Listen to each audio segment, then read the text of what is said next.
L'histoire de Lina et la montagne des notes. Lina était une élève sérieuse, toujours motivée pour réussir. Chaque matin, elle entrait dans sa classe comme si elle montait une grande montagne, la montagne des notes. Au sommet, il y avait un drapeau où l'on pouvait lire « Réussite ». Et Lina voulait vraiment l'atteindre.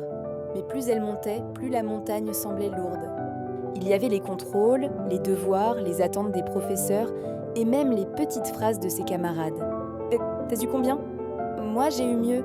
À force, Lina avait l'impression que ses notes étaient devenues plus importantes que ce qu'elle apprenait vraiment. Un soir, elle rentra chez elle avec un 11-20, les larmes aux yeux. « Je n'y arriverai jamais », murmura-t-elle. Sa grand-mère, qui la regardait depuis la cuisine, s'approcha doucement.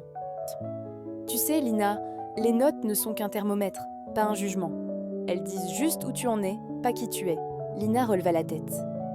« Mais si mes notes sont mauvaises, je ne réussirai pas. » Sa grand-mère sourit. « La réussite, ce n'est pas d'aller plus vite que les autres. C'est de continuer d'avancer même quand c'est difficile. Et tu avances, ma chérie. » Le lendemain, à l'école, Lina regarda la montagne des notes différemment. Elle comprit qu'elle n'avait pas besoin de grimper d'un seul coup. Un pas par jour suffisait. Elle demanda de l'aide quand elle ne comprenait pas, travailla calmement et surtout, elle cessa de se comparer. Et petit à petit, sans se mettre trop de pression, Lina se rendit compte qu'elle montait. Elle atteignit presque le sommet, pas parce qu'elle avait des notes parfaites, mais parce qu'elle avait retrouvé confiance. Depuis ce jour, chaque fois qu'elle reçoit une note, elle se dit « C'est juste une étape, pas la fin du voyage ».